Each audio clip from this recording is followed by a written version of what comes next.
cause of it, but I'm saying I've heard that my whole life, so yeah.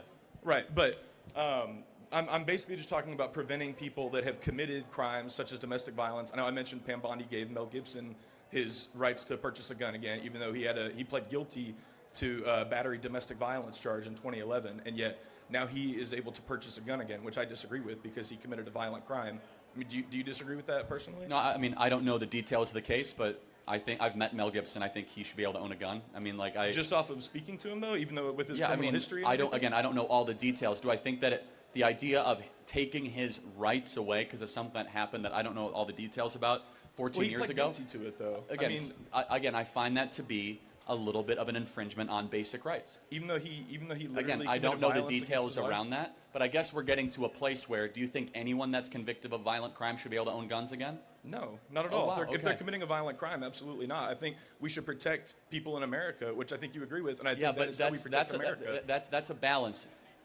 Are we going to really say the federal government is going to protect us from ourselves when it comes to guns? No, I mean it's less about the federal government taking away guns and more just allowing them to protect their citizens. And it's not about getting rid of guns. I'm a gun owner myself. I go hunting. I was on a competitive team. What state would you say has the gun laws that are the most appealing to your worldview?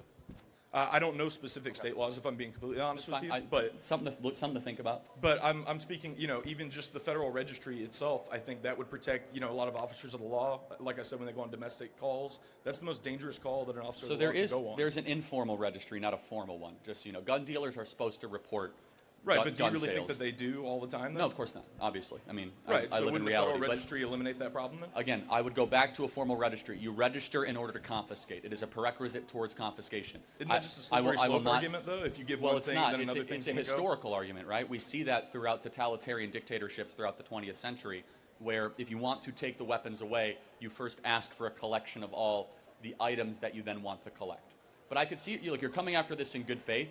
I tend to be on a much more libertarian side, even though I'm not libertarian, where we actually need looser gun laws because I think that looser gun laws. Oh yeah, yeah. I mean, especially in states like Chicago and Illinois, where it's very basic Second Amendment rights. So I'll give you a great example. Okay. In a state like Rhode Island or New York, right, it could take a woman upwards of 30 days to get a gun. Mm-hmm. So let's say a man wants to actually do harm to her, and she gets threats, and the police won't intervene. I think she should be able to get a gun that afternoon to protect herself.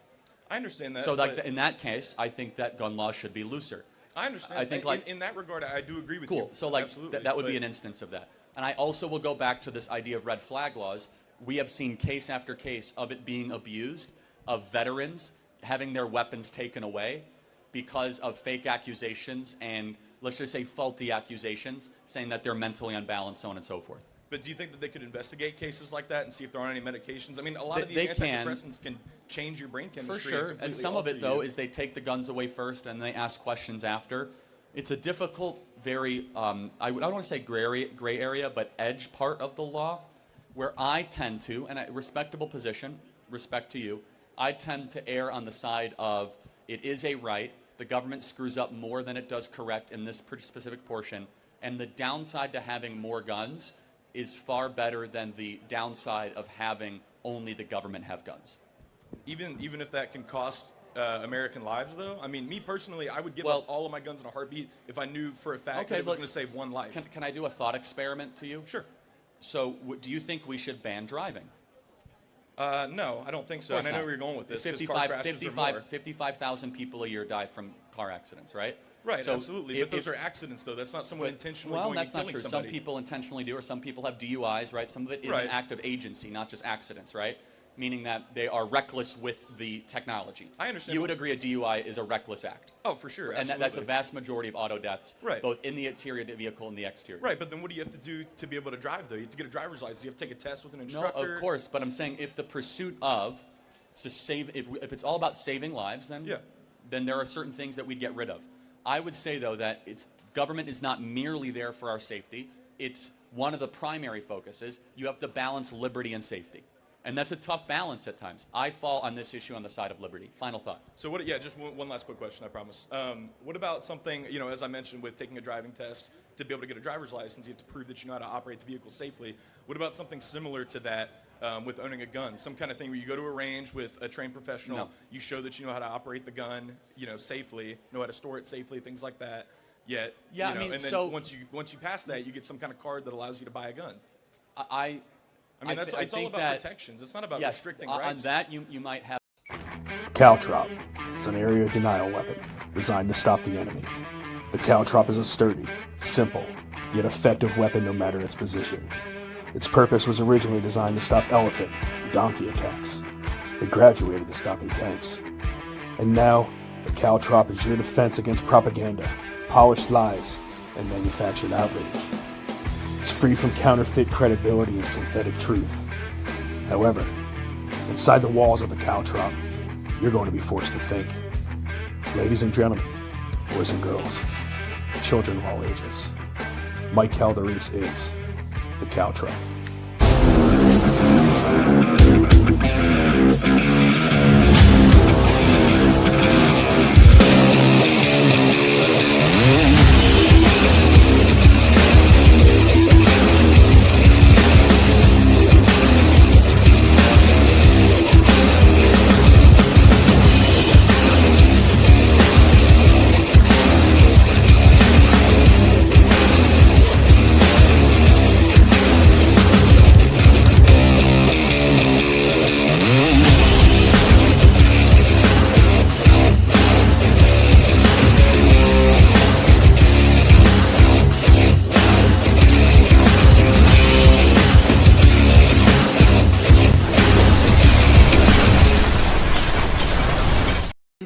Good evening,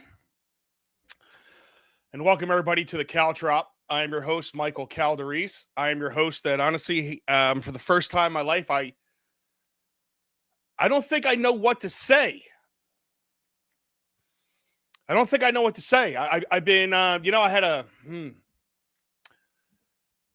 I'm trying to stay professional for you guys. I'm going to give you a warning right now. If you came in looking for a fucking professional, it's not me. I'm a pissed off fucking Mason right now, but I'm going to try to calm down. Because I had a fun show for you guys planned. I really had a fun show, man. I was checking out hearings on UFOs, and it was amazing today because I was listening to a hearing on UFOs talking about these triangular-shaped objects that were moving at the speed of light, and the people sound pretty convincing. And I'm hearing more stuff, and I'm seeing more things that come out about the girl stabbed in the neck. You're seeing things where there's people just standing around watching it. And just when you think, like, what's going to come next? And it's very weird because I woke up irritated this morning. I don't know why. I have everything great going for me in my life. I don't know what it was about today. I was just pissed off. I got in my truck pissed off. I just sold my dump truck, so it was a good moment. The guy was coming to pick it up. I don't know. I was pissed. I don't know what was going on. I don't know if I was intact with something. I don't know. I don't want to sound crazy. But I woke up. It was just a weird day. I was pissed off today all day.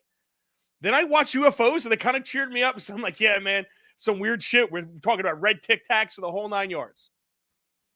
Then all of a sudden, I see Charlie Kirk get shot. And you when you hear it, when you hear that he got shot, it's one thing, right? It's like, okay, Charlie Kirk got shot. He got shot in the neck. Hopefully he's all right. And immediately you think, you go back to Trump. I heard Trump got shot. I looked at it. It looked like he grabbed his ear. He was okay. You have the highest hopes. You have the highest hopes. And then something amazing happened. In the land of community standards, in the land of I got kicked off of things for saying fag on Facebook or something like that, I watched a man get fucking murdered 900 times today on everybody's page. I watched blood pour out of his neck. Close up. You know, I guess the beauty of having this stuff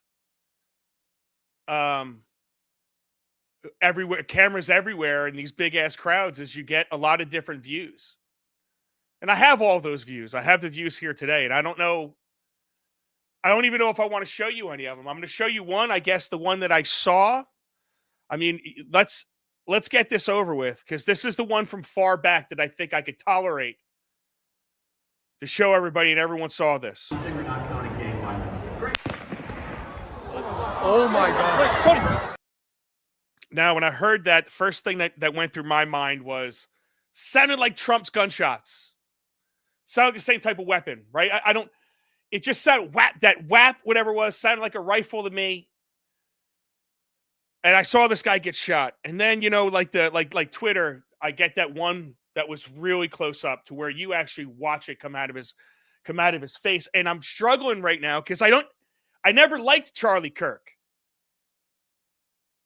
If we're being honest, I never thought it was impressive going to the colleges until he started taking on legit people in arguments, and he started doing that recently. I never really cared for what he was doing. Granted, you're doing the young thing, he lost me with a lot of the God stuff and the religious stuff, how he tied it into all of everything, but that's who he was. He was somebody that was agreeable, somebody that was bringing people in, somebody who was just bringing in conversation. What did you hear early on when I played that early on when you were listening? He was a dude that brought conversation to people and was even agreeable. He was even agreeable. He just wanted to get it out there. And he really believed that if you spoke and you had conversations, then violence was less likely to happen. I have that video. I'll play it in a little bit.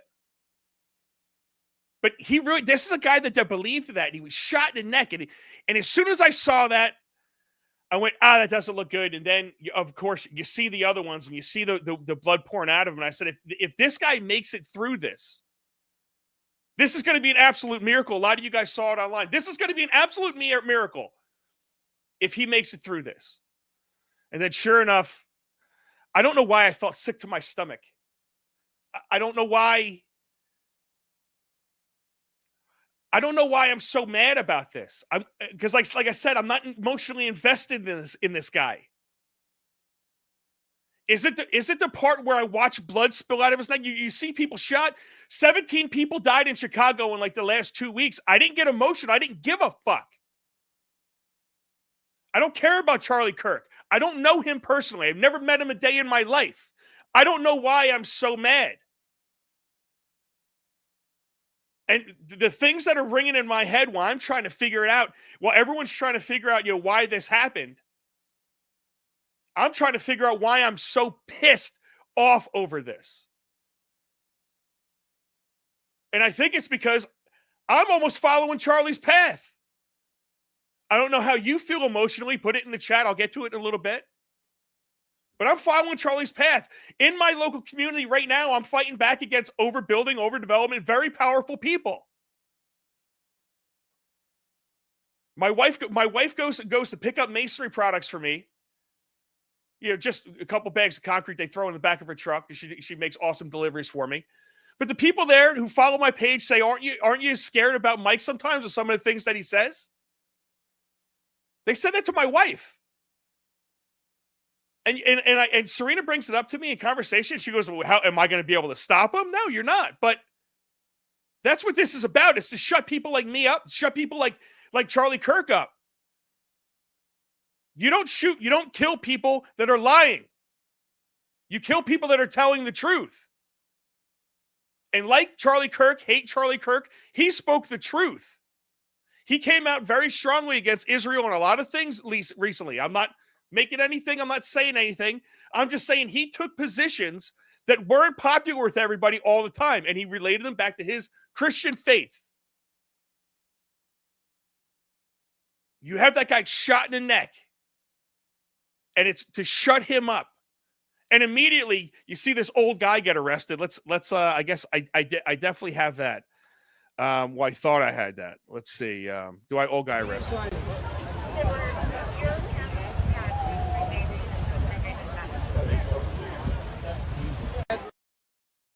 And immediately I'm like, that's bullshit. There's no way that guy shot him.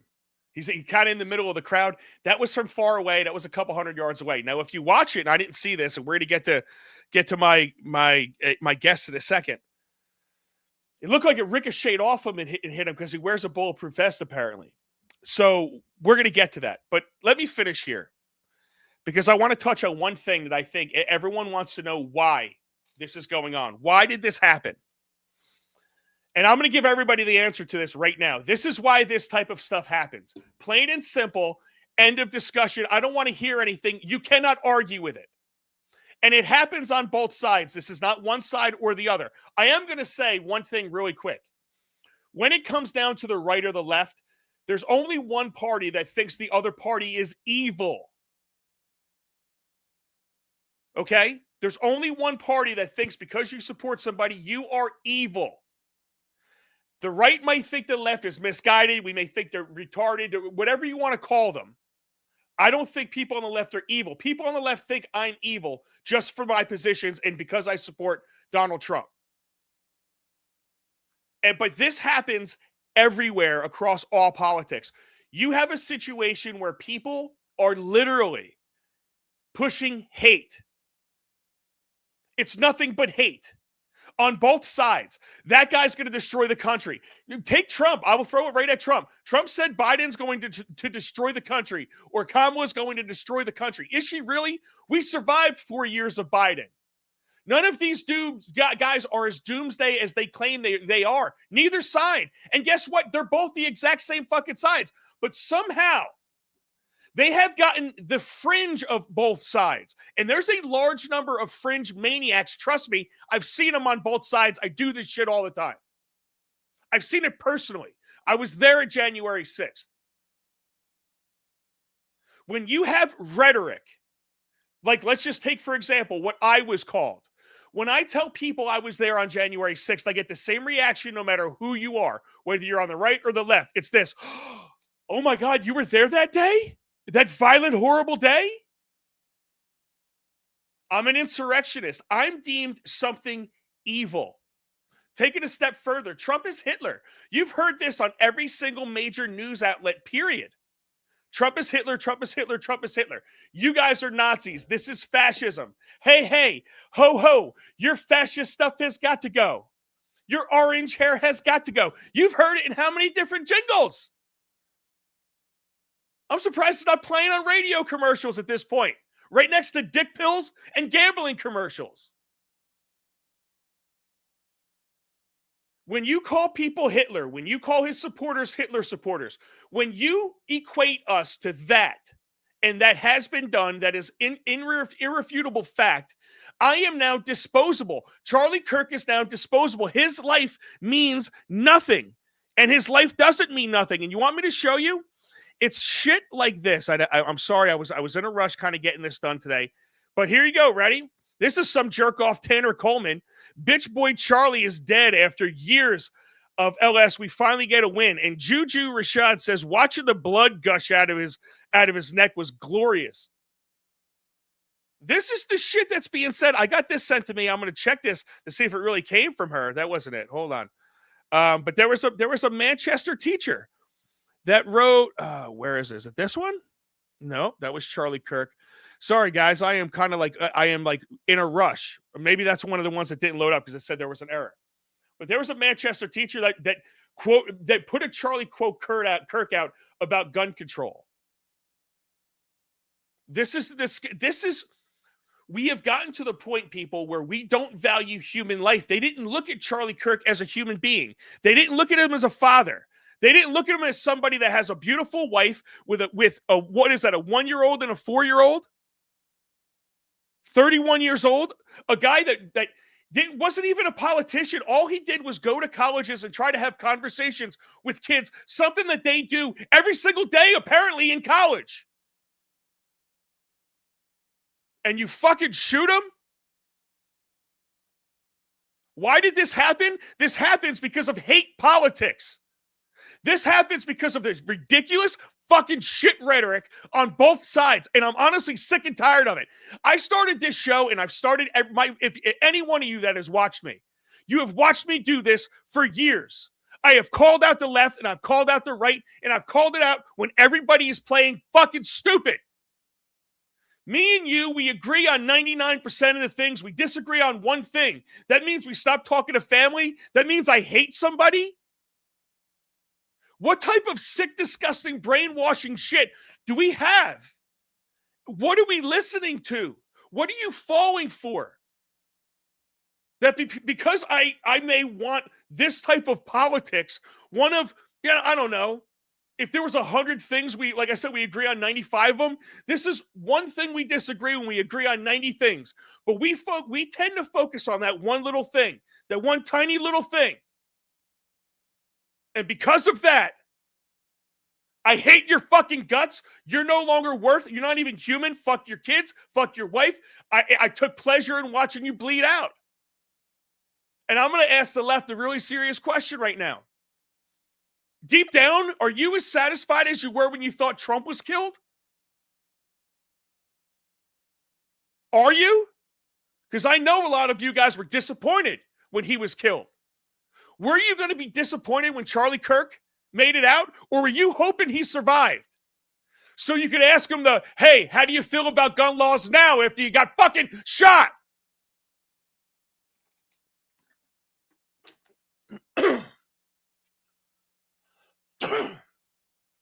They can't wait to ask this question. They're giggling to themselves.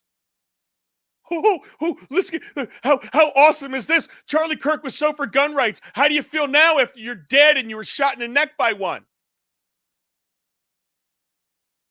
That's what we have come down to. This is where we're at.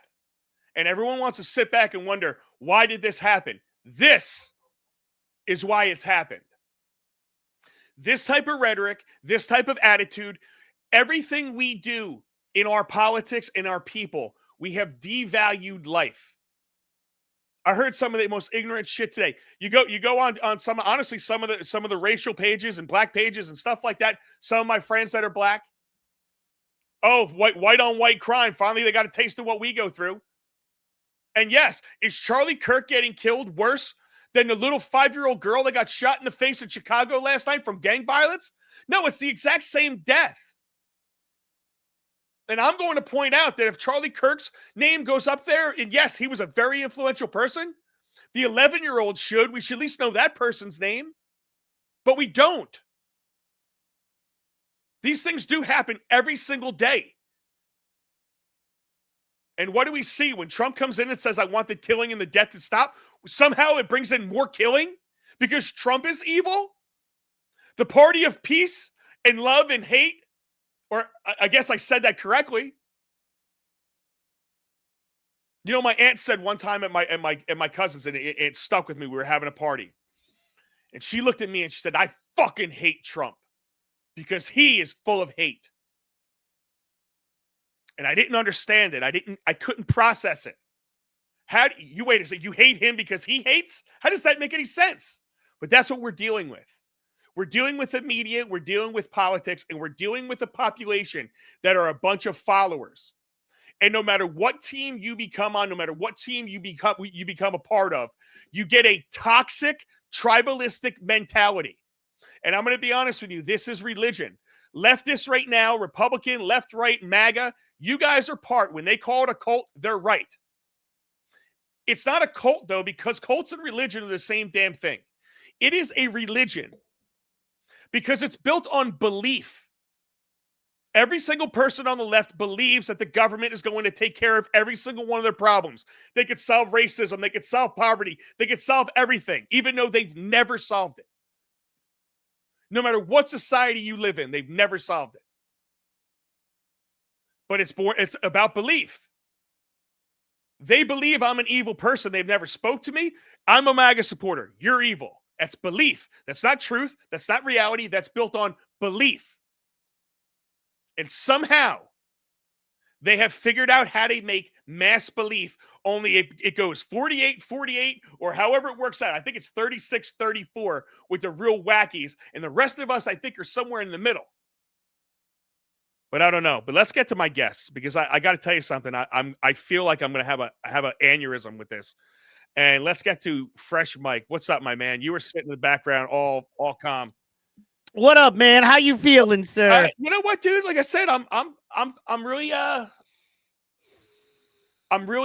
pissed off about all of our politics that it comes to something like this, where I have to watch a guy get fucking blown away on national TV, and that's what it seems like. I mean, and we all watched it happen, and I think that's what I'm wrestling with, bro. I think this one's different because we all watched blood pour. We watched this guy die in front of our faces. I've ranted enough. What do you want to say? I'm going to get to everybody. If you're in the chat, by the Yeah. way, I put the links in the chat.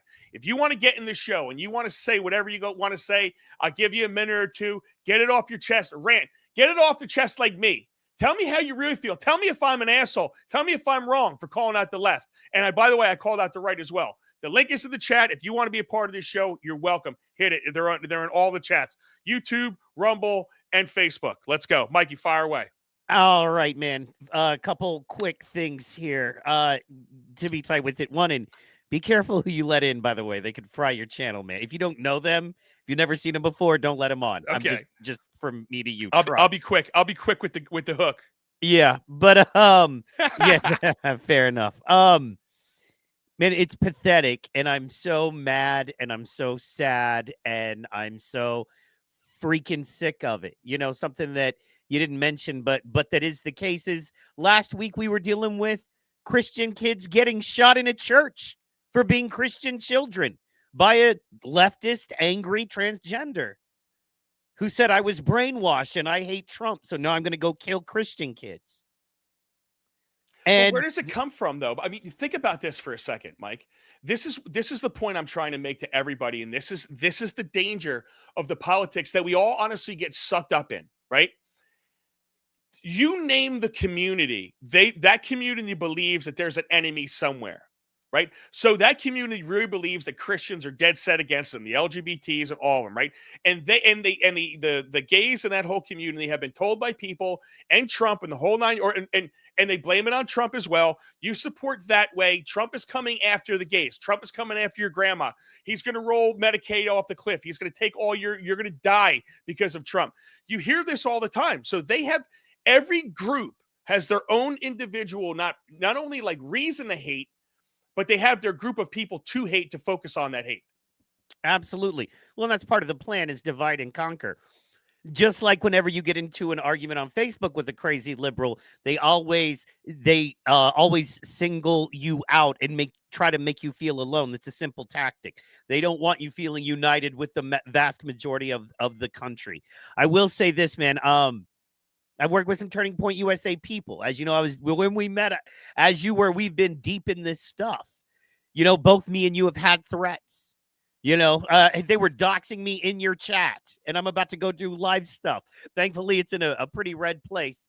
But, man, this is the world we're in now. And I think the thing about Charlie Kirk that's hitting all of us so hard is like, okay, we live in a world that is now hostile towards Christian white men, period, the end. Christian conservative white men, which is what he was. And if you're any one of those, if you fall into any of those categories and you are not sucking Satan's cock when it comes to liberal ideology, and you're not sacrificing your children on the altar of homosexuality, transgenderism, and BLM, which is, does nothing for anyone but themselves to enrich themselves and to make communities worse. If you're not sacrificing your children on that altar and you are white, Christian, conservative, male, then you're in trouble. You have to watch your back. You have to watch your family's back. Mike, and female too, for that matter, because they're killing the women. Sorry. No, it's okay. But Mike, we don't have anybody we don't have any group. We're not a part of any massive group that has influential power. We're all individuals. I see it in my own community. My own community, I'm not going to say what's going on, but you have an organized group of people going after individual groups of people. And when you're an individual group, you could get ran on by these groups, by these big, mega powerful people. And you don't have a voice. And when you finally get a voice, like Charlie Kirk and somebody that's able to break through and speak the truth and have a following and really make a difference, boom, he gets shot. And really, it's one of those things, to me, it's a shot where it's like, is this the first assassination? Do we have more to come?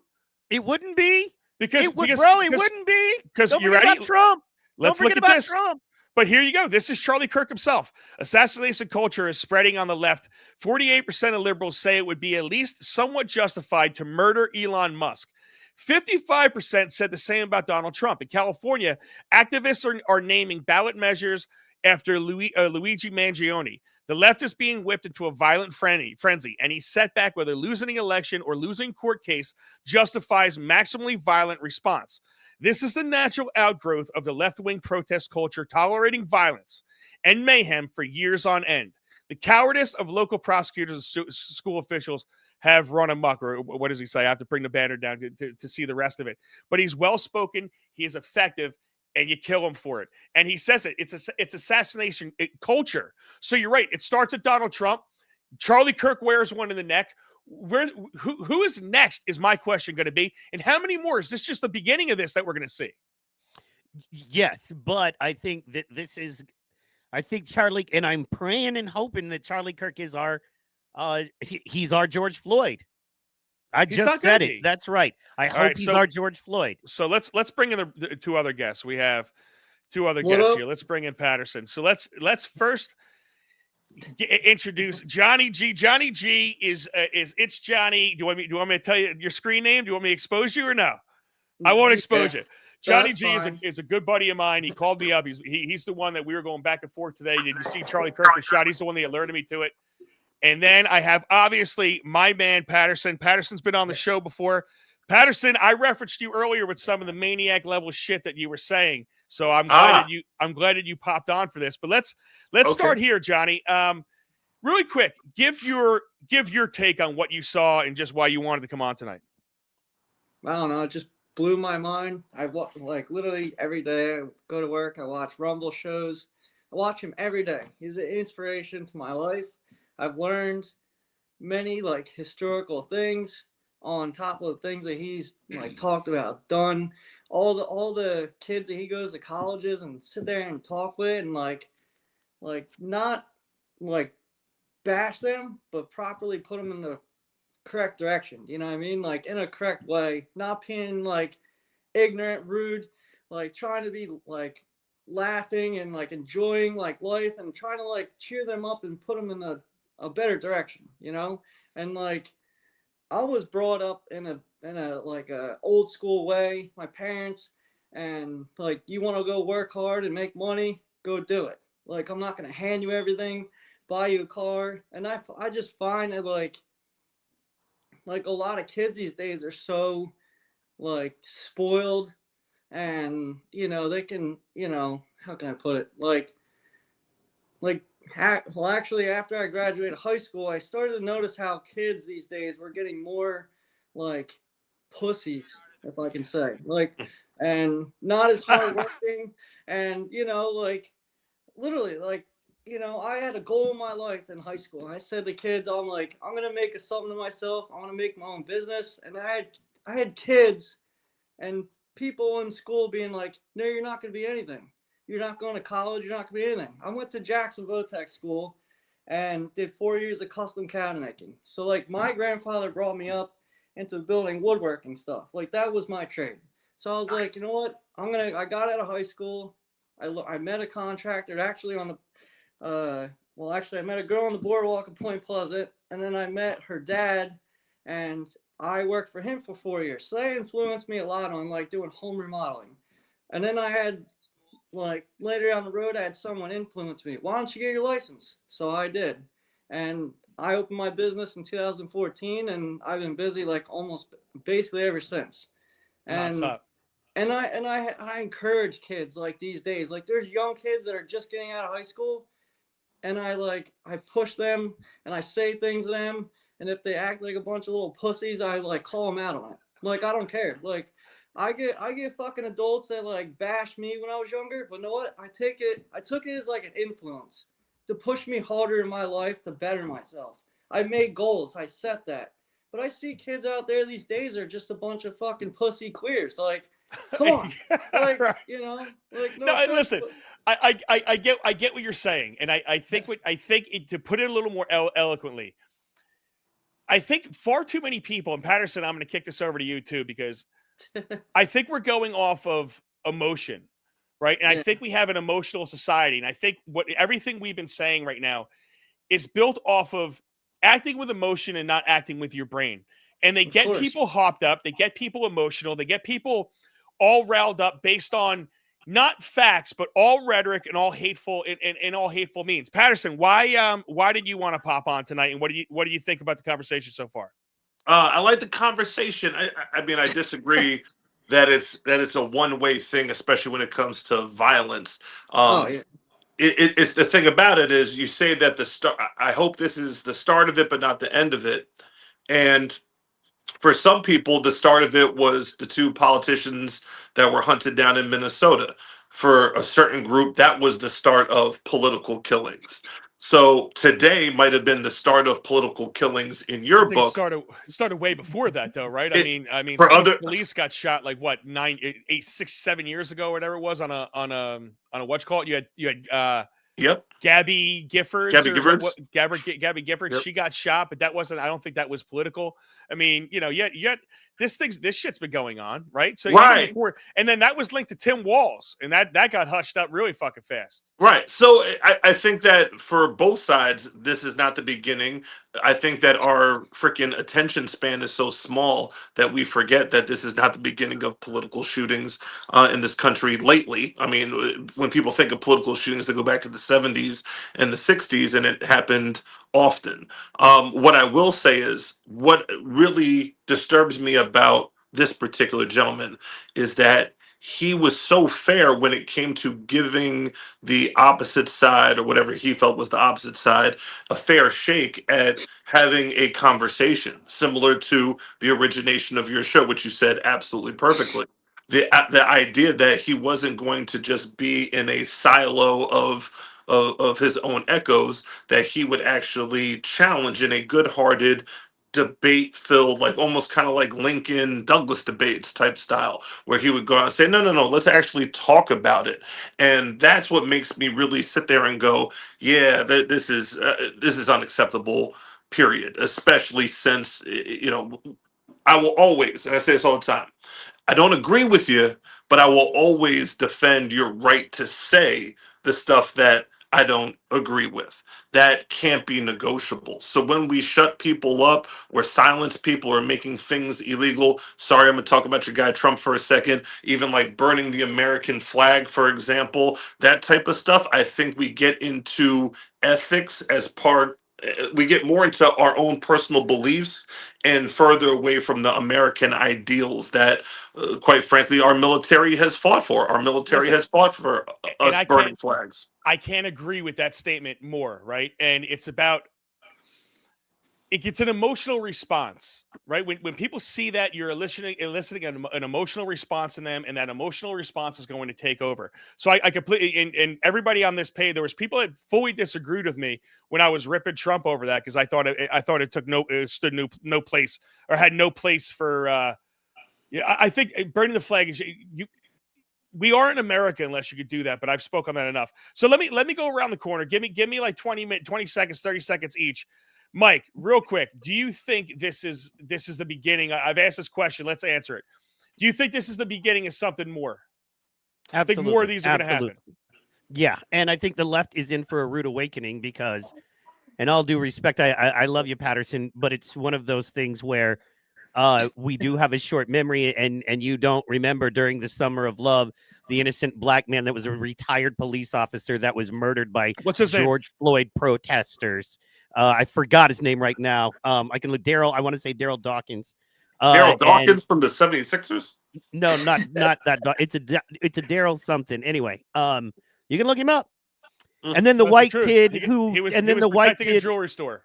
And then the white kid, he was protecting his friend's jewelry store. It was in St. Louis, and he's a black man, and he was a retired police officer, and he was shot dead or murdered by George Floyd protesters. Then, in the same Summer of Love in Seattle, there was a white man, father of two, and he was, and he was shot dead because he had a MAGA hat on by an Antifa protester. I'm not sure if you realize this, but just because they're black won't make me feel any more sympathetic or empathetic. No. I'm just making valid points. I'm just making sure. So a white dude with a BLM tattoo shot a Trump supporter in the face who was white and a young father and shot him in the face. Then you have the people killed when the dude plowed into 6 of them during a regular marching band because he wanted to do it for BLM. Now, what I'm saying is we put up with it. What I'm saying is, and then you have the 2 murders we just dealt with.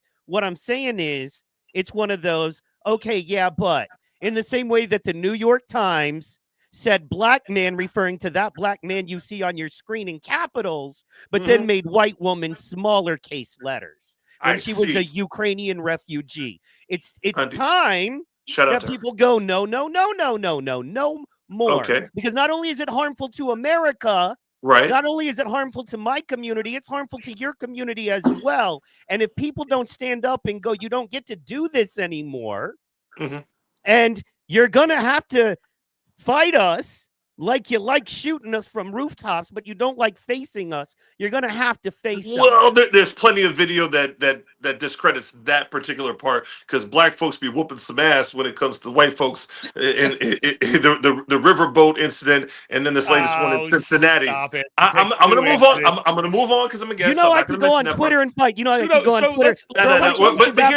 Hold on. Because when there's four people, I'm gonna play like the fucking judge. When I speak, everyone fucking stops speaking.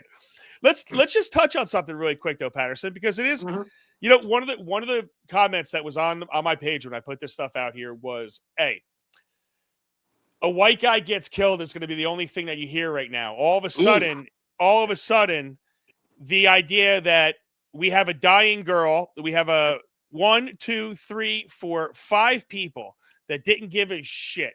They walked right past her. She didn't get help for like a minute, 30 seconds, 2 minutes. Some guy finally came and tried to help her out. But I would argue the difference is this. You saw that happen. You had 5 people that didn't give a shit about it. I think that is the most racist thing I've ever seen in my life. I really do, Patterson, because you see, even in some, I think that's more of a manifestation of people taking out cell phones nowadays and filming stuff and not helping, which we have seen often. No, I don't think so. That's not a black thing. That's a black thing. Because I'm gonna tell you right now. If that was a white girl, if that was a white dude, with change the situation. All black people, a white knifist, the white girl gets stabbed in the neck. I think you're having people jump on that white dude. You're immediately going to have people trying to put pressure on her wound and immediately help her. I think if that's a different story, and let me tell you something. If that's the case, they're going to be all over the place, and we know that. What I will say is this, in reaction to what Mike said before, is that when we have white shooters and white murderers, we end up transitioning them to them being trans. Like just think about all of the incidents that Mike brought up. And of course, I'm not going to go tit for tat and bring up all of the murders on this side, because this goes more to the tribalism, right? So I'm going to name all the murderers, and you're going to. So the murderers that you named, again, if he's white, okay, he's trans now, he's not white. They killed white people. Well, no, they killed Christians, because when you kill Christians or people or kids that are in religious school, that means that their lives are worth more. The insinuation that you are making based on classifying the victim to make them be more empathetic shows that not all lives matter the same. And again, George Floyd. Bullshit. I let you speak. Wait, no, I let you speak. I let you speak. Killed, I'm going to interrupt you and stop. No. You quit telling me what I mean when I speak. You can respect me enough and ask me, or you can shoot me in the fucking face. But you're not going to tell me what I think. You're not allowed. So listen. No, I know what you said. What I'm saying is a specific and what you group said of was people every time you qualified. What I'm saying is a specific group of people is being singled out. I'm not saying they're better or worse than anyone else. But you qualified them. A specific group of people is being singled out. And you get to tell me I'm bad because I care about those people. I didn't say that you were bad. I'm saying that you're calculating your words to make the victims be more sympathetic. Where? No. I mean, again. Story. Again, just like you chastise me for saying a black man and then a white man. And what I'm trying to say is that but you selectively left out the fact. Because you gotta tell me what I mean and not listen. No. I told you what you said. It doesn't and I also work when you're screaming over each other. Yeah, I mean that's why I let one you. One at a time, please. Right, that's why I let you speak. And on the other part, no, you didn't. Yes, I did. Really. And the black man who was on that bus had schizophrenia. So here's the thing: I do think that and I don't like playing the what if game, but I think the biggest thing about the person on that bus was the fact that there was a schizophrenic who was going through a crisis, and he turned to this type of crime.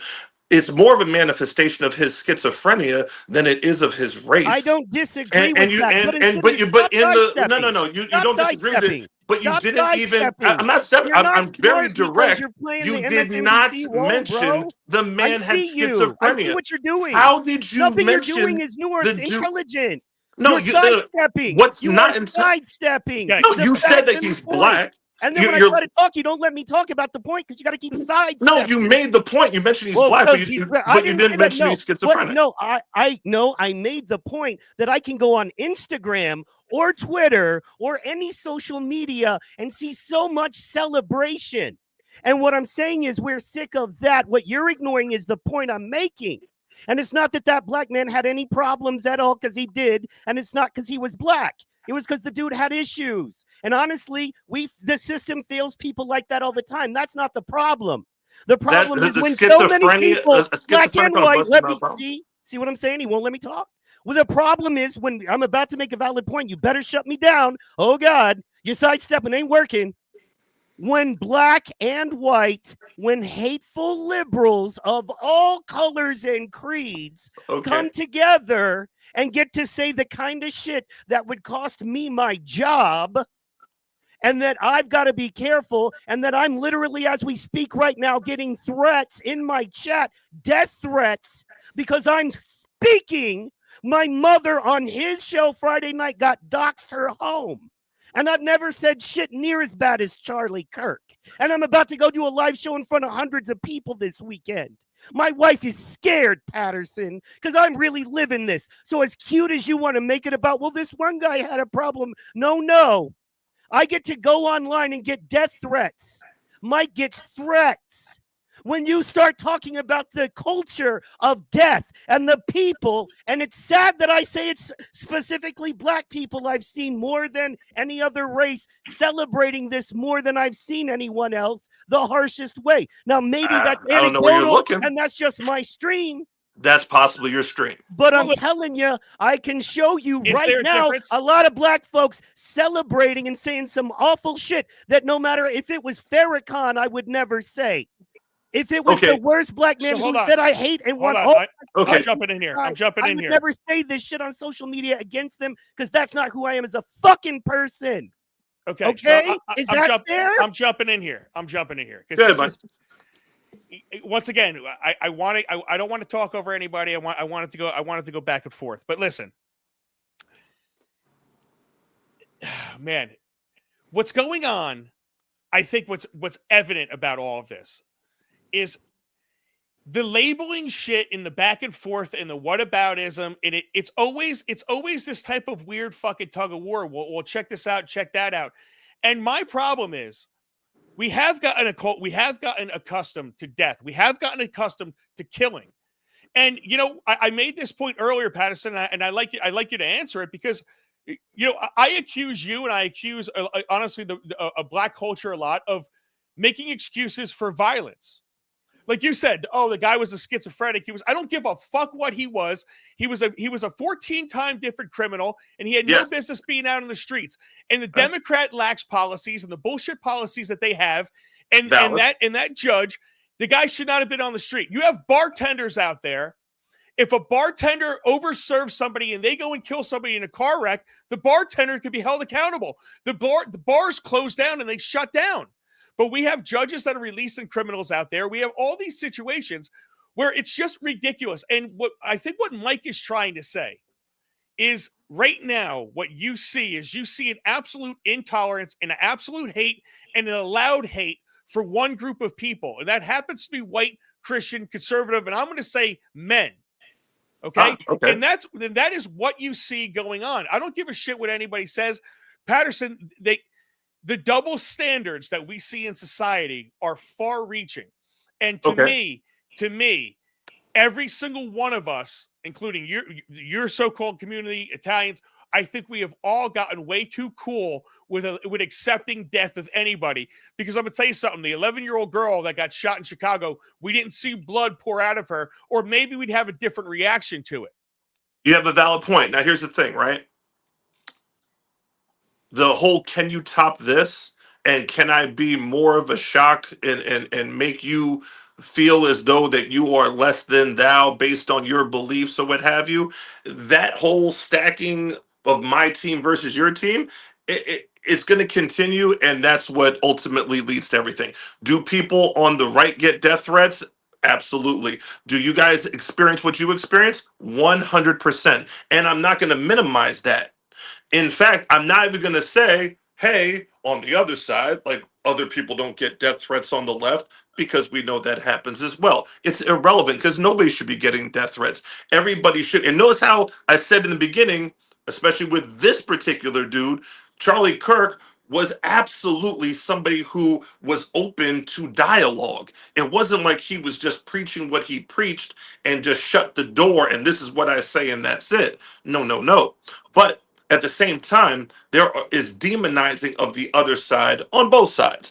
And when you demonize the other side, you then make death a very trivial thing. I know you're not I know you're not a fan of his, but the reason why George Floyd is a issue that I absolutely stand by, or any suspected criminal, or even a criminal for that matter. Because if I could defend the life of a criminal, I sure absolutely would have no reason not to sit there and go, Charlie Kirk should still be with us today.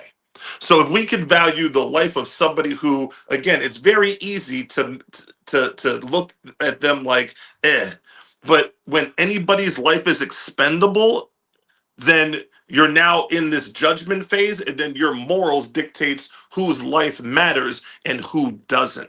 Yeah, and then whose morals, right? Because what the way I see it is when you point to stuff that Mike was talking about and Johnny, everyone has their own morals. We have when you have the left that thinks 45% of them say it's okay or would have been happy that Trump died. There's no morals in that. Johnny, really quick, because I have people in the back. And I know you're kind of getting shut out of this situation. Any like final thoughts on any of it? Give me like 30 seconds. Fire away, buddy. I mean, like the whole I got that update from one of my friends saying that they caught the guy, the sniper on the roof, like Mike was saying.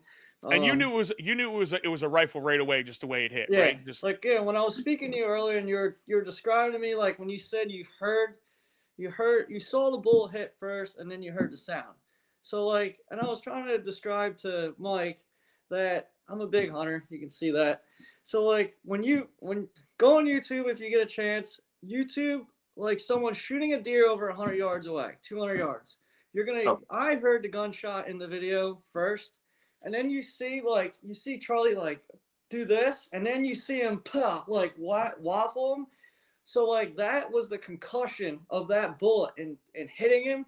And if you watch the video, it's very sickening and sad to see. But if you look at his chest, it ripples. That's the concussion from the bullet hitting him, and he's just boof, like this. That's from that. They tried saying, Johnny, that was. It looked like he got hit in the chest first, and the bullet ricocheted because of the Kevlar. That's what. What were you saying, Mike? That's what Alex Jones was saying, right? So you don't think that was the case? I saw that originally on the Alex Jones channel because whenever anything like this happens, I want to get his crazy take first. Yeah. And then there's actually I also go to Hard Times News on the other side of things to get the crazy far left and right take. He actually had it slowed down, and you saw a bullet hit his chest, and he wears a bulletproof vest under his t-shirt. And you saw it hit, and then you saw it ricochet onto his carotid. So, and honestly, when he went left, man, whenever you see anybody take a shot and slump left, that's all. That's pretty much all she wrote. You know what I mean? That is your body's blood flow. That's the circuits. Because I've watched that a bunch of times. I have not seen a ricochet, but I do see what you're saying. It looks like something hit his chest, his shirt flies up, and then you see the hole in his neck. So it's very interesting. But do you see that with shooting deer, where you'll see that concussion and then they drop, right, John? Right. Yeah, I mean I don't think it hit the chest at all. I just think from it hitting him, it puts such a shock in your body. Even when a deer, it'll hit, you won't see nothing for a second at all. Then when he actually fell, that's when he's seen it come out. So you're gonna it's like taking a needle and sticking it in your arm. You're not gonna see the blood instantly. Do you It's gonna take think a second. how quick was the death? Do you think? Do you think he was? He was done, dude. You see the amount of blood that poured out of his neck. When I I mean, watched that, I knew it was done. He was over. Because I'm wondering again. I'm not a conspiracy theorist, but a dude taking one single shot and having that much confidence that he got it done with Well, one single freaking shot Yeah, right. honestly, is honestly, crazy. from my point of view of it, just like Donald Trump, the guy wasn't obviously a precision shot. He missed and hit his ear. So same thing with this guy. I think he was actually trying to hit him in the head. He just might have flinched. I mean, for the yardages that my friend showed and where he was shooting, 200 yards. 200 yards is pretty far. I mean, at that, and you got wind velocities, all those things can change in that distance with a high power rifle. Like my friends, they shoot some gnarly guns and stuff, and I mean, you gotta like wind distance and wind like coming from one way or whatever. It could have moved that bullet. You like, think he that was much. military? I mean, it could be something, but for what? One shot from that type of range. You don't think he has military training? I think one thing's for sure. I think we're going to know as much about this. We want to bring up that trans shooter. We knew everything about that trans shooter in 15 minutes. I was on his fucking Facebook page. You know what I'm saying? Like, you knew he had a YouTube account. You knew everything about this guy. We don't know. We know nothing about the Trump shooter still. How long later? Over a year later. And you know what? I wouldn't be surprised if the same thing takes place with the Charlie Kirk stuff. Yeah. Right. But hey, Johnny, last thoughts on it. I'm gonna bring you out. Unless you want to stay. It just gets busy with the people. But let's bring Howard. Let's fill up this stage with people here. Let's do like the Brady Bunch. Let's bring fuck it. You stay right there, bro. Let's have a conversation. Let's have a little round table. Let's bring in my man Mike Goins. Goins. What's up, buddy? Goins wanted to jump on, dude. Another mic. Another mic. So we have what is this? Jesus 3 Christ. mics live right now. Mike. Guess what day it is? So Goins, spout off. You have the floor. Give me like 30 seconds of just your take on this today, man. Yeah. So my brother-in-law sent it to me. He's a Marine, and he was like, "Did you see Charlie Kirk got assassinated on TV?" And I said, "Nah, I heard it, but they said he's in. You know, he's like, no, I've seen it. Guy's dead." I think, you know, we have normalized violence in our society. We see it so much, and I'm not saying that it's just we're desensitized to it. So I think you get these crazy people on both sides that decide to take action into their own hands or make decisions that are that aren't normal decisions. And it's, you know, like some of the points that have been brought up about whether, you know, to speak to Dave's points of view, I'm not a conspiracy theorist either, but I was a pretty good shot from one. I mean, that one shot took out one person, you know, and we don't know a lot about it. The school shooting with the last week or 2 weeks ago, we knew everything. Just like you said, you're on their Facebook page. We know nothing at this point. And I think we have, it silences people. So people like you or Mike, the other Mike, you know, and Dave, I think you have a show, right? Like you're on a lot. Like the idea that we live in a society at this point where we'd rather shut people down than have dialogue, whether you agree or not. That is a shitty place to live, you know, and what even worse is we're all adults talking about it. Mike, I know you have kids. I'm not sure about anyone else, but we have children who all saw it, you know, from 15 to 36, you know, that are all seeing it on social media and wondering what this is coming to. And the message that we have to give to our kids, it sucks. Yeah, man. I have I don't know if that's Charlie. I have Charlie. Let me see something. In which a shooting like this. So let me ask you about this. Am I echoing right now? Nah, you're good. Okay, so I feel like I'm echoing. So let me play this. This is a different recording. I was going to actually play something with Charlie Kirk, but I can't find it in my things here. I guess some of the stuff didn't. Oh, here it is. Ready? This is what Charlie Kirk was saying to Goins' point. I go around universities and have challenging conversations, and because that's what is so important to our country is to find our disagreements respectfully, because when people stop talking, that's when violence happens. I've never seen something. When people stop talking, that's when violence happens. And I want everybody to touch on something, because this is what I think is a real problem, and it's something Patterson and I speak about all the time. We talk about, and I think that's what Patterson gets at too. It's the rhetoric, black this, schizophrenic this. It's about how they label things and how they title things, and how everything is misleading. And they know people are inherently lazy. So when people are inherently lazy, what they do is they read a headline and just fill in the whole story in their own mind, right? So you have this. Let's play this, and this is MSNBC or MS Now, whatever the hell they want to call themselves. This is how they originally reported this. In which a shooting like this happens. Yeah, and again, to emphasize what you just emphasized, we don't know any of the full details of this. That we don't know if this was a supporter shooting their gun off in celebration, or so we have no idea. We don't know if this is a supporter. They played that on the air. We don't know if this is a supporter shooting their gun off in celebration. Yeah, he did you Right? he also said, that same guy also said that he rhetoric like Charlie Kirk's and like Trump's, when you speak bad awful things and bad awful words, bad things can happen. That was his I'm summarizing that, but that was I'm pretty close to what it said. And I know you brought up rhetoric before, and the rhetoric is bad. I mean, I've watched your show enough to know that you and Dave disagree quite often on things, right? And but you're still having conversation. You're not shooting each other over it. And you know what? I think Dave can attest to this, Patterson, right? Mine and yours rhetoric has gotten ridiculous at certain points with calling each other names and a lot of different things. But I don't think at any point either one of us ever had a evil. We didn't think we knew where it was coming from. It was to rile the other one up. We took it in strides. We didn't overreact to it. Neither one of us. And we've called each other some crazy shit, right? Yeah, true story. The funny thing is, disagree with me. You're wrong, but you disagree with me. A lot of the people on the left, the way we call it, even the people that I'm friends with that you reacted to, I don't think many of them have actually listened to Charlie Kirk before.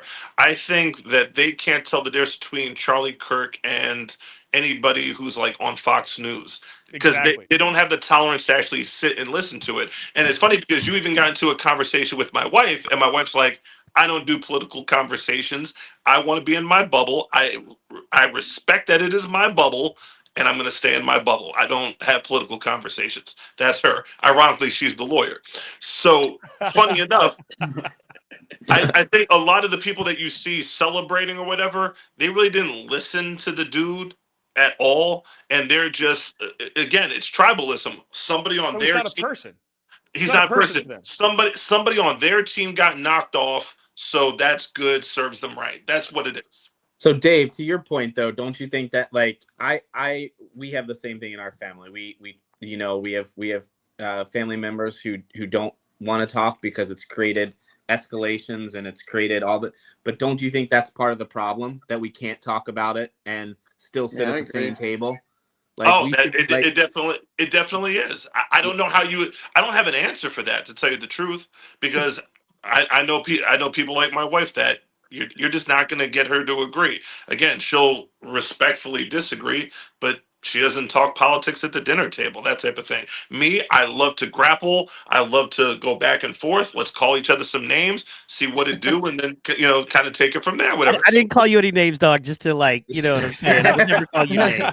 I'll get mad at you, but I get mad at my family. I love it, bro, and I respect but you. That's I didn't know that. Calorie.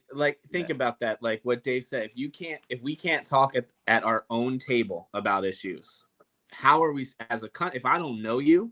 How am I supposed to really get, how are we supposed to agree or even find some common ground, right? And I think Calories was right. Him and I I was on his podcast 2 years ago, and we agreed on 99% of the issues that we talked about. It was one or two things that we didn't.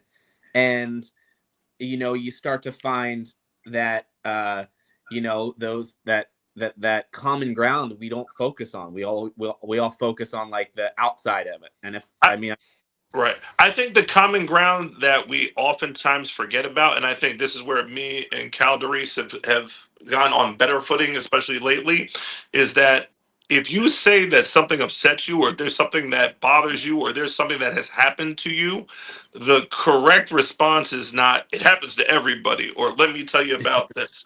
Like, it's just not helpful. So, like, when you hear, when somebody dies on our side, and I hate saying that, but ultimately, that's essentially how it comes across. When I heard I'm gonna be honest with, when I heard the words "all lives matter," I get absolutely fucking enraged. It's like, and to me, it should be a basic thing of, if you, whoever it is, George Floyd, or name a black person that died from, or even forget black person, just somebody who, like, I empathize with more for whatever reason.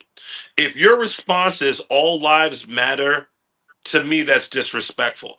And if I came to you on a day in which you're mourning, which today is that day, and I said, "Hey fellas, all lives matter, right?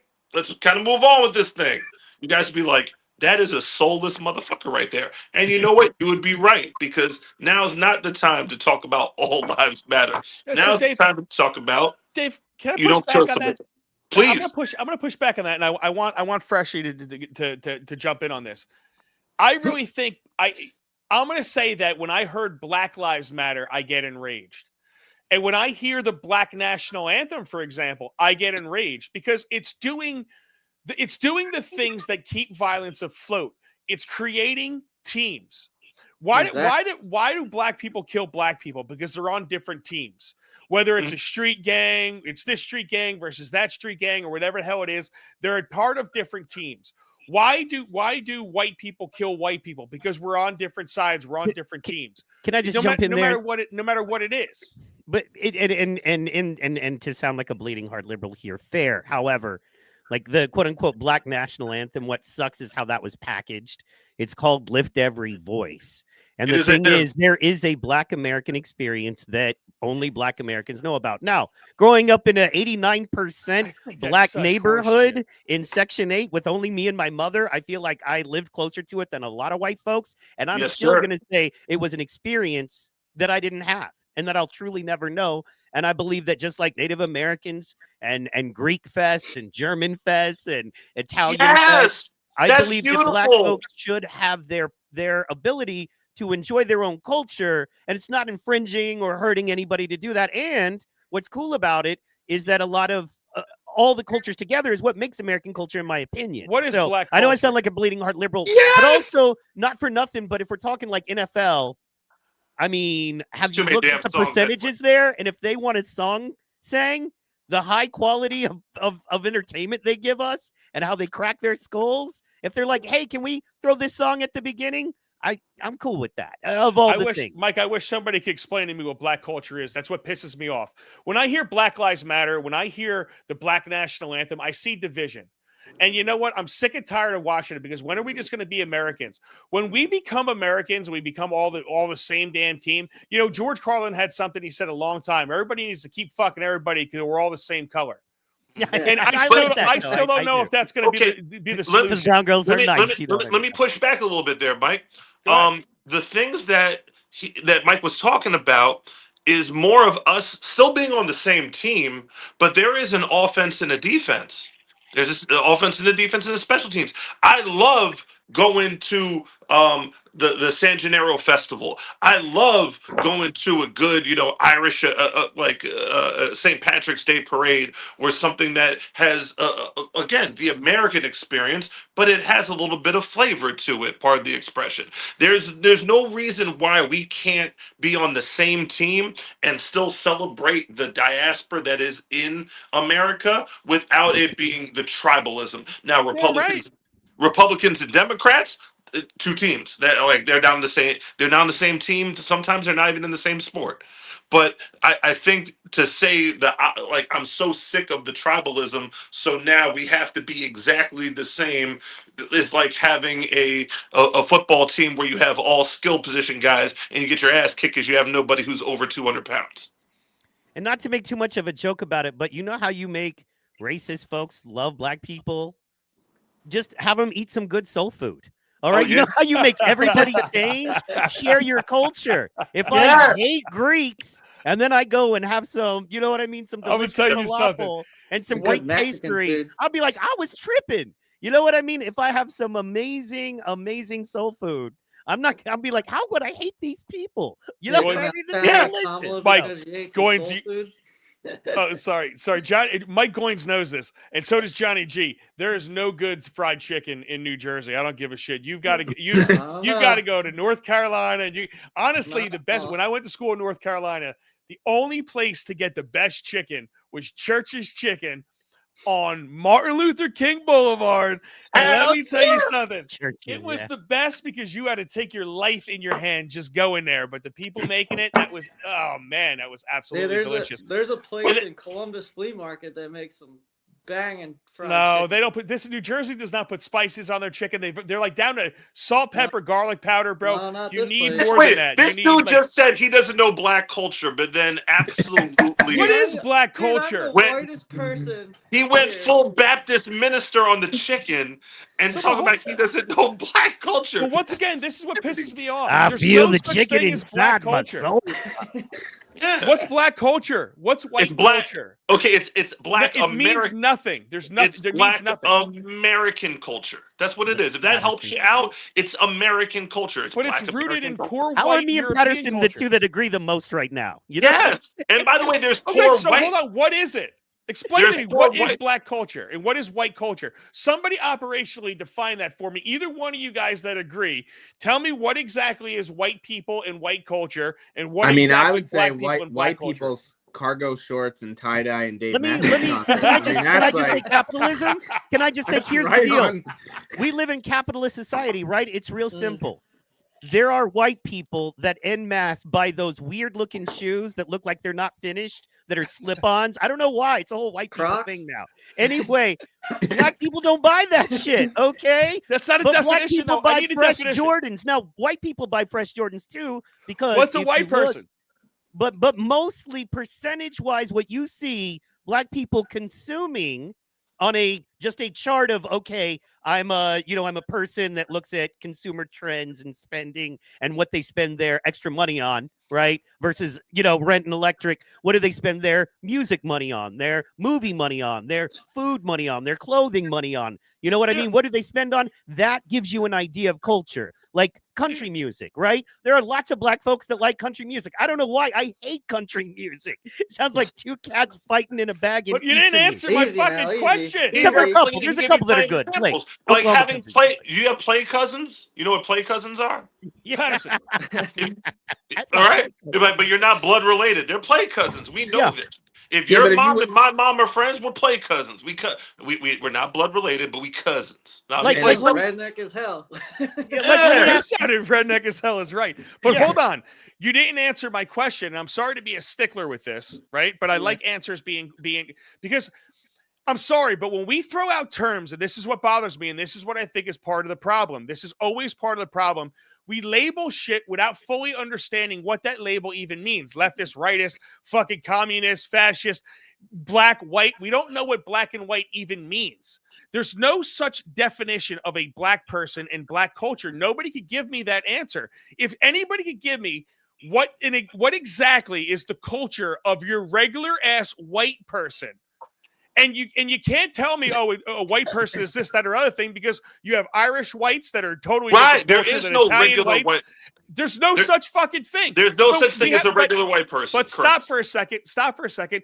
If we're going to have these type of conversations, the things that bother me is when we don't have them clearly defined, right? So we can't use the word black people or white people until we define what the fuck they are. And nobody really understands what the fuck they are. So I can you can tell the difference? understand- Can you tell the difference between an Irish American household and an Italian American household? Yeah. Wait. Yes. Outside 100%. of the house. Wait. Like for example, I had my friends growing up. I had I had two Italian friends. See, I counted them right. That's kind of racist. So I had my close circle, two Italian friends, an Irish guy, a French guy, and outside it's like they're white. But when you go into their homes, there's slight nuances. A lot of the stuff is similar, but there are nuances that you could tell the difference. I wouldn't say an Irish American household is totally different than an Italian American household, especially ones that Do are you in the think same a black community. household is totally different No, than a average not at white all. no, household? and that's why That's the they're point. all Irish American, Italian American, African American. There are a lot of similarities, You but never there hear are Italian American stated, Patterson. Stop making up words. No one's ever used the word Italian American ever in their lives. An Irish American, if anybody had done that, they'd probably be shot because they were retarded. If I break the pasta and put it into the pot, There's a serious problem. An Irish people do that. That's That's your a huge cultural difference. that's your culture. Again, it's not earth My shattering. culture is don't break it. Put it in. You have there's a system. They I go in didn't right. know- Goins know this. Goins knows this. Yeah. You can't break it. That's a cultural thing. That's a bad. cultural thing, You're right? just being lazy because they don't want to cut No, it but up. you didn't. No. But once again, if does anybody, let's just throw it out here. Does anybody actually stop making comparisons? I want definitions.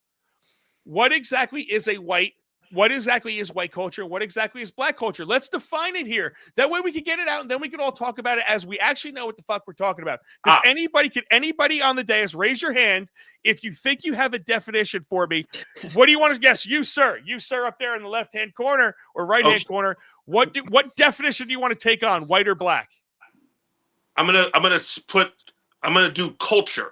So culture is defined as the. You don't get to answer your own fucking question. Answer my question. Okay, I want to know what good the at fuck that. is He's black good at- culture. You're good at that, bro.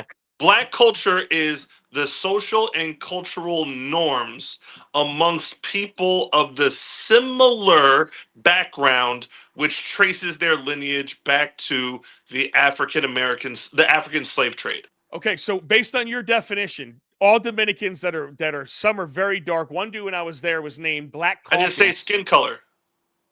But but he's not from Africa. He was from Dominican Republic. Is he not black? He may not be. It depends on where his lineage is from. If his people were never in bondage in slavery in the Americas, they would not be black.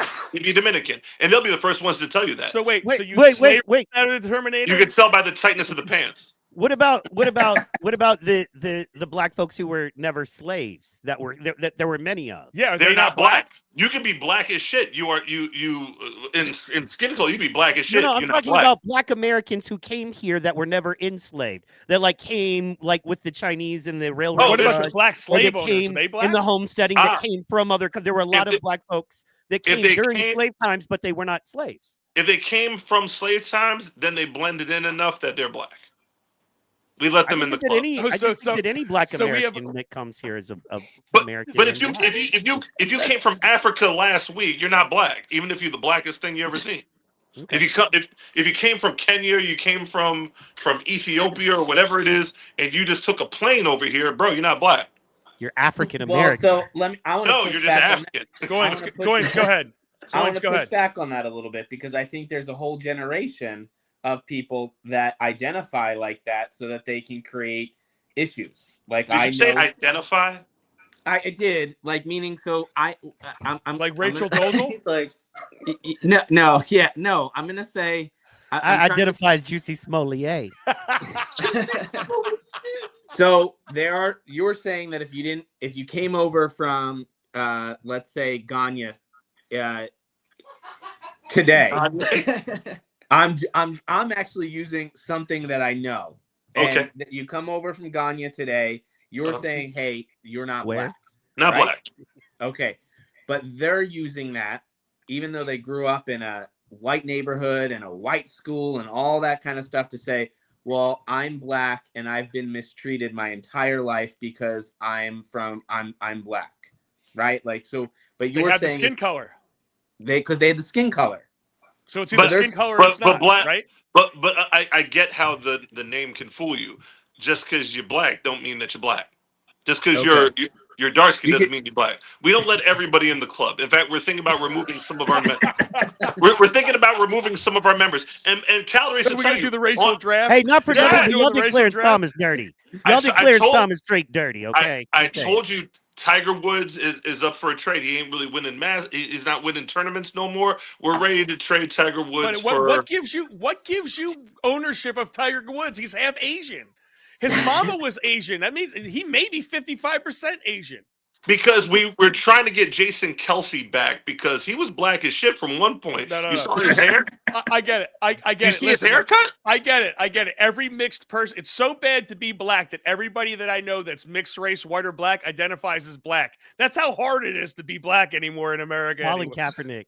I mean, that guy had a exactly. rough They're life, all black. right? Everybody loves it. Patterson. It's come on. It's Talk about this is the struggle. point. It's I think almost part like of it's low expectations. Just to get I think it's part of it. No, part of it is everyone wants to be a victim, and I'm sorry, but the truth of the matter is, when I hear people talk, just the phrase "I'm black" and then afterwards, it's always negative. And what I see right now is I see negativity being permeated throughout society, and we're giving people no hope. We're giving people like when you look at the kid growing up today, they're staring at no jobs. They're staring at AI taking over all their jobs. They're hearing this, that, and the other thing about hate this group, hate that group, hate these people, hate those people.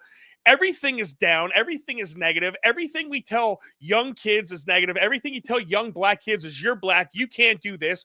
You can't do that. America is a capitalist, greedy society. You're never going to succeed in this country. You're seeing this throughout our colleges. You're seeing this everywhere. It's a negative, disgusting society. Like nothing for nothing. But again, everyone watched this guy bleed out Charlie Kirk. He bled out and everyone watched him. But I couldn't say things on social media. I went back to that. I know I repeated it, but I wanted to say it again just for a reason, because this is what we're staring at, and we are looking at that society. You said "ooh" a couple times. Fire away. Remember when you saw 14-year-old girl graduates college, but the headline was black girl does this. I think we need to get to the point where it's not really a surprise of the skin color. It's not really pertinent. It's not relevant at all that the girl is black. I think the fact that she's 14 and graduated college, that is the accomplishment. When we get off of that, then we're going to be cooking with grease, as they say. That's also a black cultural thing. And you'll see a pushback against it, right? So we all see this. Oh, this is the first time that 4 black NFL quarterbacks started in the NFC. They do it in every single thing known to man. They do this. This is the media's problem. These are the lies that we're being told, and this is, like I said, and I don't want to keep harping on the black, white, the race issue, but it's honestly low hanging fruit. But I like people. I agree. To go around. The black quarterback is low hanging fruit now. Again, in the 1980s with Doug Williams, shout out to him, by the way, absolutely relevant. But nowadays, a black played a particular position in. But you get my point. You see this over and over and over again in the media, and they do whatever we can and whatever labels we can possibly use to get us all separate. Now we have 5 different people here. We obviously, from some of the arguments, it got a little passionate. We're all a little bit passionate. We're all a little bit heated up right now. But I think you do see 5 different people that don't agree on everything. That somehow, I bet if we sat down, we'd all be drinking beers together and eating Johnny G's smoked geese that he gave me. He gave me some like geese jerky. Last year it was phenomenal, right? Come over here, bro. I love that. Go ahead, Johnny, hit it. Just one thing that Charlie Kirk always says. He's like, because you're black and I'm white, does that make any difference for me to go and do the same job and same position as you? There should be no difference in race. Like, you can go to college just because you're black, you can get in.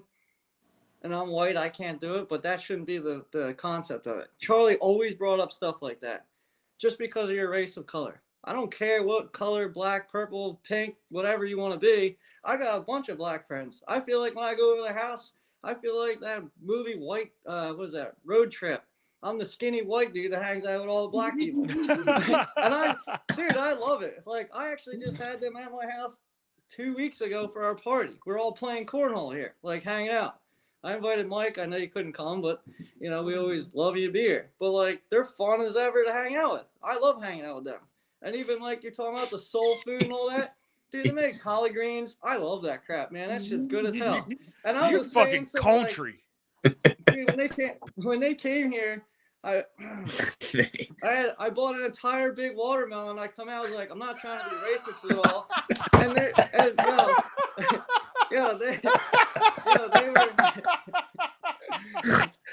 were but listen, they were all dying laughing because it was just the funniest thing because they're cool. They don't care if I'm white, black, or whatever it is. Yeah. Like, and they can do the same shit to me. He brought out a big ass watermelon. Can you picture this country ass motherfucker? My God, I can picture him camo and sitting shit. Hey, I got some watermelon. I brought watermelon. Yo, what did you bring?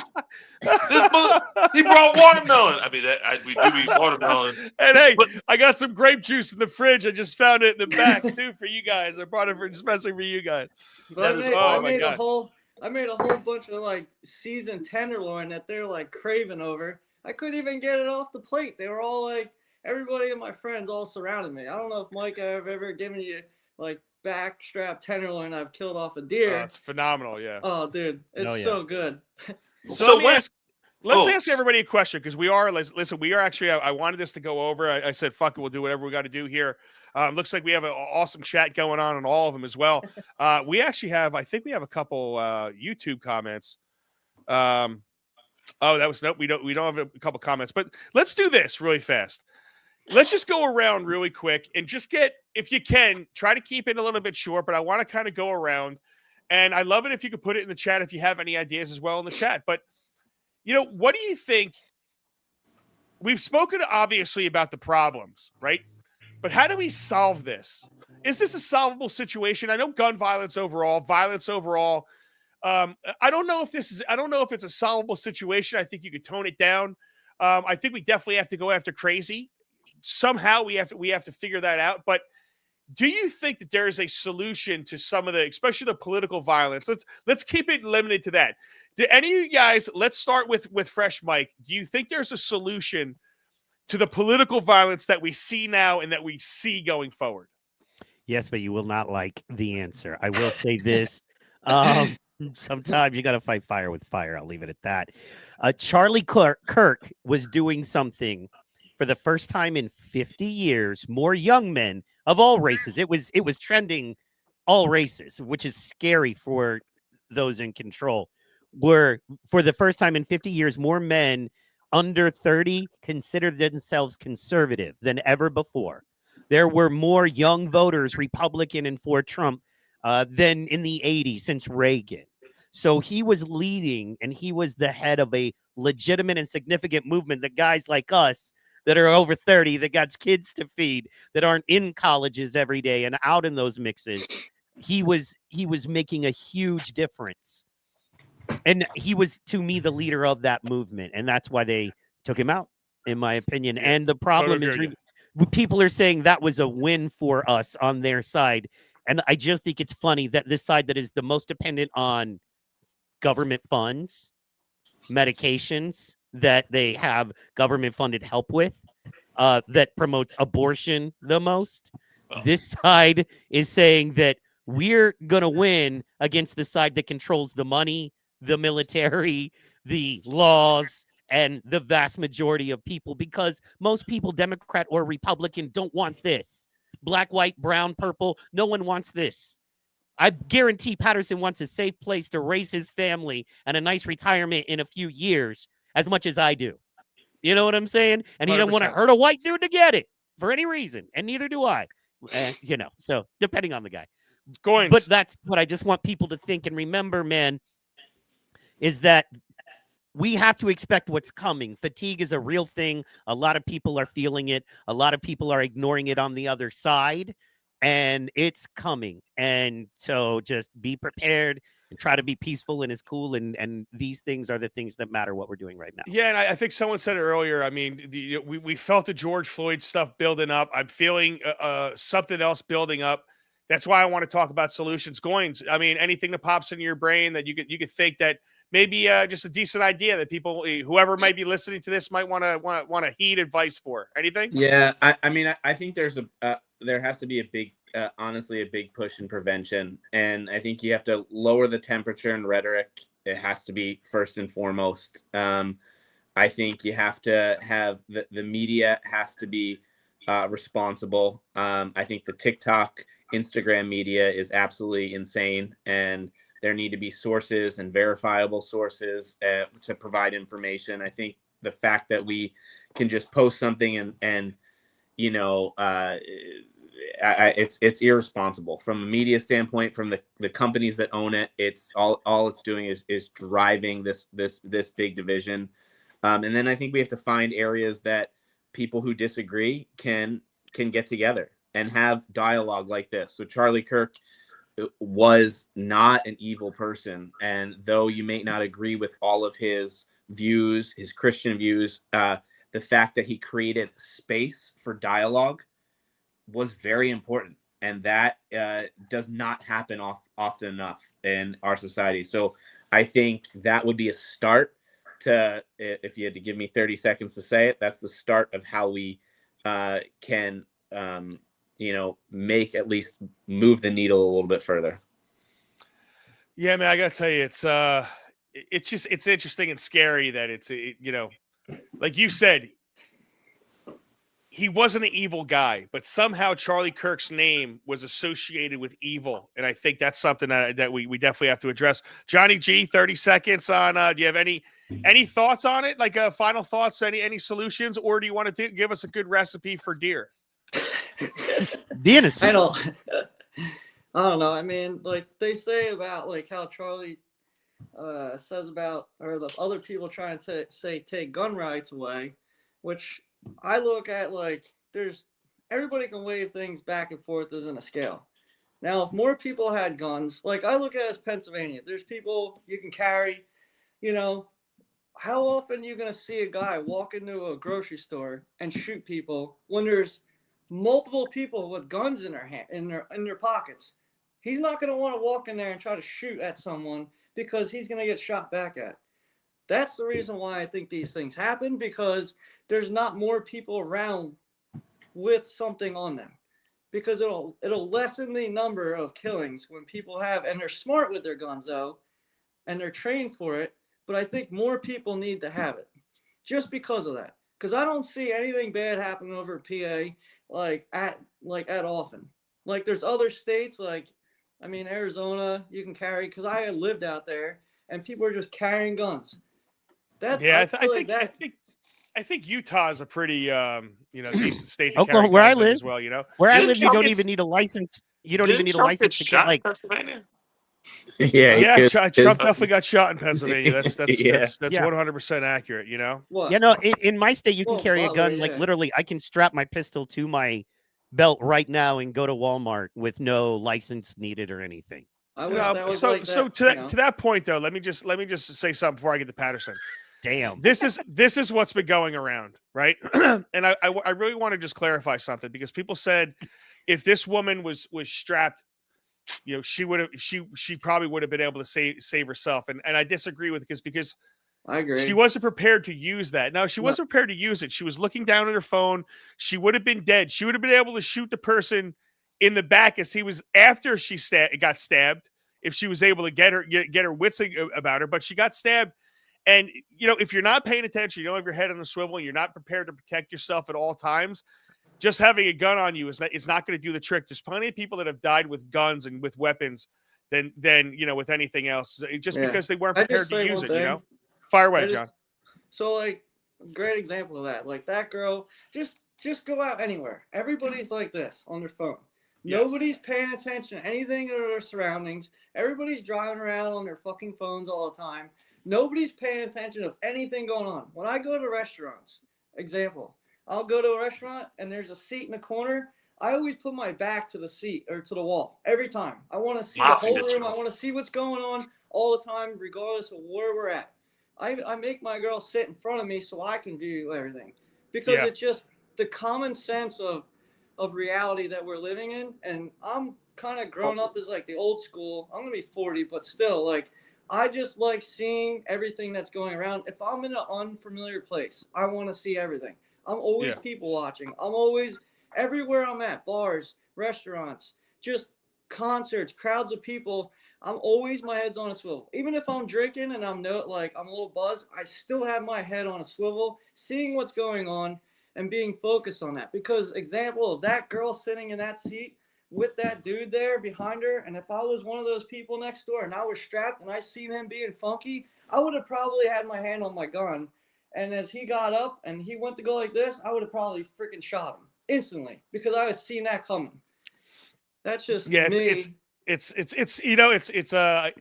what you just said is perfect. You got to have your head on the swivel. You have to be your own. I talk about it here. I talk about people being their own caltrop. And what a caltrop is, it's a defense weapon. It's an area defense weapon. I talk about you being your own caltrop. And unfortunately, you have to be your own caltrop. You have to be your own self-defense mechanism. That, I think, is the takeaway here.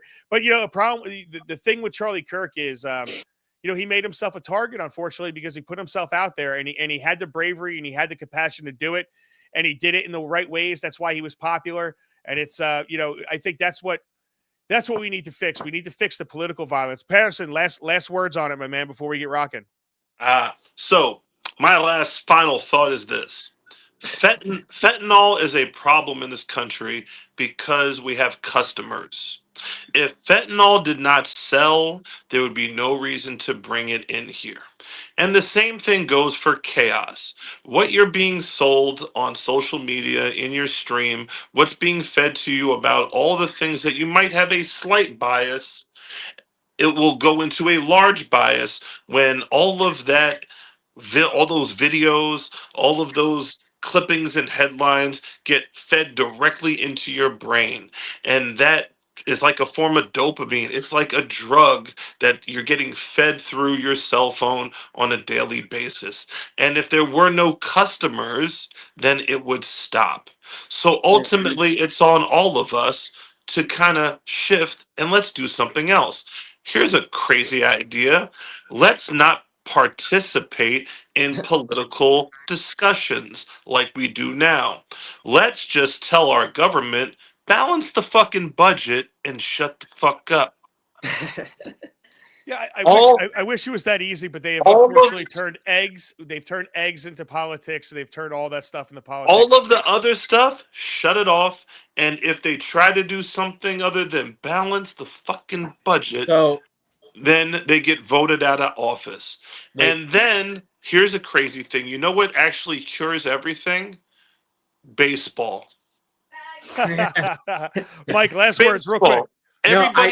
Everybody just focus on baseball. Let's just get back to America's pastime and enjoy ourselves and talk about things like baseball. That will make the country awesome. I'll tell you this, Patterson. I think we have to have.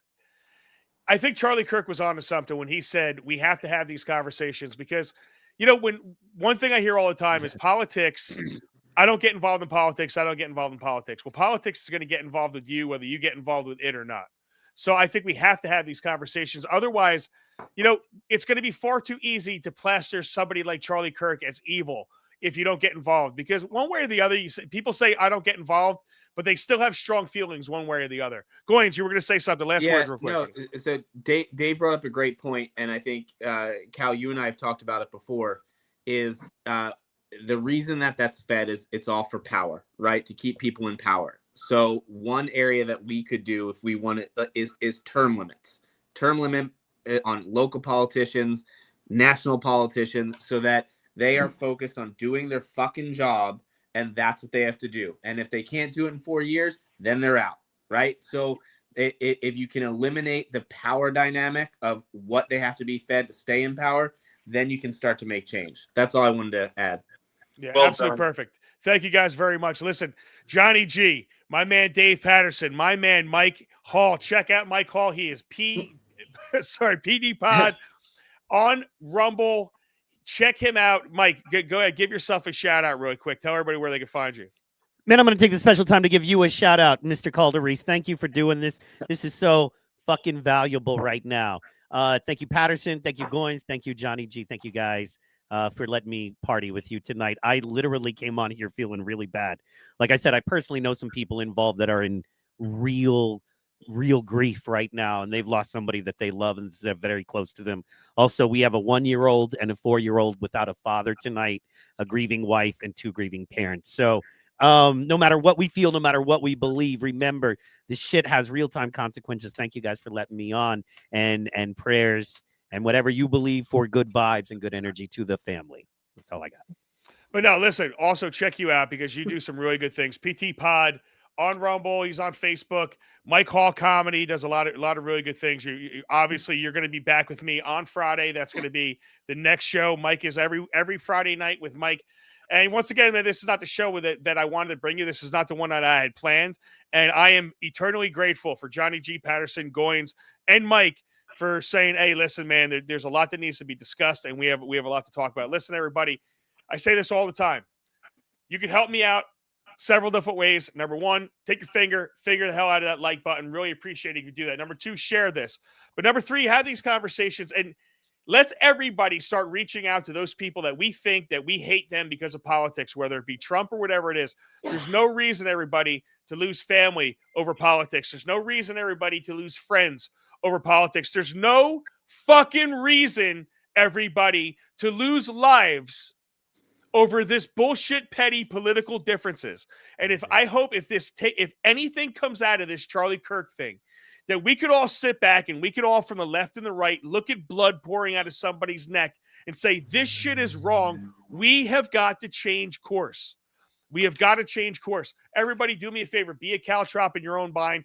Be a caltrop in your own life. Defend your own life. Defend your own mind, because it is trying to be corrupted by incredibly powerful forces. And what this caltrop is going to do, this caltrop is going to bring you quality stuff, truth, and real discussion. And the truth of the matter is, they did this to silence people like me, because they want people like us scared when something like this happens. And I refuse to be that way. I'm going to be the caltrop. I hope you guys are caltrops in your own mind. Thank you very much for joining us. This caltrop is out. Later.